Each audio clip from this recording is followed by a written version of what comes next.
알쏭달쏭 생활법률 시간입니다. 정확한 법률 지식과 다양한 사례를 통해서 생활법률을 좀 쉽고 명쾌하게 풀어보는 시간인데요. 알쏭달쏭 생활법률 더선 법률사무소의 선동임 변호사와 함께하겠습니다. 선동임 변호사 안녕하십니까? 네, 안녕하십니까? 자, 오늘 어떤 주제를 준비를 하셨나요? 네, 요즘 코로나19로 배달 음식 많이들 주문해 드시죠. 그만큼 도로 위에도 배달 오토바이가 부쩍 늘어난 것 같은데요.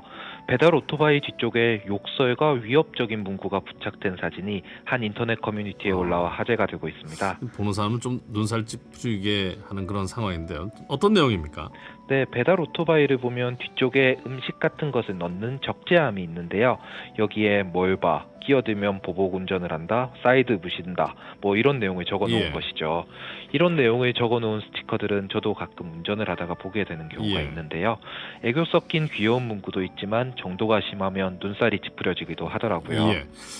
예전에는 차량 뒤에 붙이는 거라고는 사실 초보 운전, 조금 애교 섞인 단어는 뭐 밥하고 나왔습니다, 뭐 이런 정도인데 요즘은 너무 과하지 않나 싶을 정도로 이런 문구들이 눈에 띄는군요.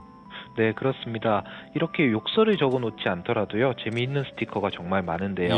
문제는 단순히 집이나 사무실에 이런 스티커를 붙어 있다면 문제가 없겠지만 차량에 스티커를 붙여놓으면 이것은 안전에도 문제가 생길 수 있다는 것이죠. 그럴 수도 있겠군요. 예를 들어 보면 재미있는 문구를 차량 뒤에 붙여놓았다 하면 뒷차 입장에서는 그것을 보기 위해서 신경이 흐트러질 수도 있고요. 또 차량에 위와 같은 욕설이 적혀 있으면 그것을 보는 사람들 입장에서는 매우 불쾌할 수 있을 것인데요. 몇 년 전에 이와 관련해서 재미있는 사건도 있었습니다. 그래요? 혹시 기억하시는 분이 있으실지 모르시겠지만 차량 뒤에 상향등을 켜면 귀신 모양이 비치도록 한 스티커가 화제가 된 적이 있는데요.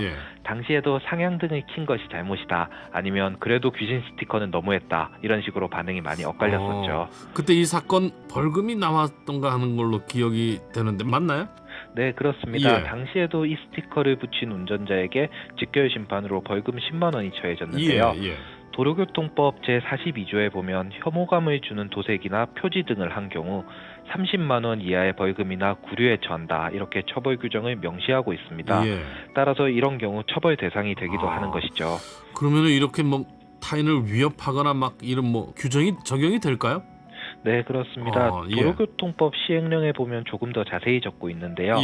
보면 욕설을 표시하거나 음란한 행위를 묘사하는 것과 같이 다른 사람에게 혐오감을 주는 그림, 기호, 문자 등을 차량에 도색하거나 붙일 수 없도록 하고 있는 것이죠. 이런 게 있군요.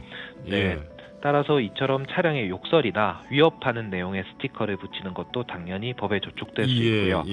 가끔 차량에 그림 같은 것을 랩핑하는 경우도 있는데 이런 것도 그 내용에 따라서 처벌 대상이 될 수도 있는 것이죠. 예전에 인터넷에서 선정적인 만화 캐릭터를 차에 그려놓은 것을 본 적이 있는데요. 단순히 전시용 차에 이렇게 한 것이라면 크게 문제가 없을 수 있지만 실제 운행되는 차량에 이렇게 할 경우 법에 따라 처벌될 수 있고요. 자동차 정기 검사에서도 지적사항이 될 수 있습니다. 아마 오늘 이 내용을 처음 듣는 분들, 저도 마찬가지고요. 그런 분들이 굉장히 많지 않을까 하는 생각이 듭니다. 그 사람들 눈살을 좀 찌푸리게 하는 행동, 뭐 굳이 처벌이 아니더라도 좀 올바른 사회생활을 위해서 자제하는 게 좋죠. 네, 맞습니다. 아무리 요즘 개성이 존중되는 시대라고 하더라도요, 이런 자동차들, 오토바이들이 돌아다니면 보기 싫어도 볼 수밖에 없는 것이지 않습니까? 다른 사람들의 불쾌감을 생각해서라도 이런 행동은 좀 자제해 주시는 것이 좋을 것 같습니다. 자, 오늘 차량에 스티커를 붙이는 것도 경우에 따라 처벌될 수 있다는 점 참고하시길 바랍니다. 알쏭달쏭 생활법률 선동임 변호사와 함께했습니다. 변호사님 오늘 말씀 고맙습니다. 네, 감사합니다.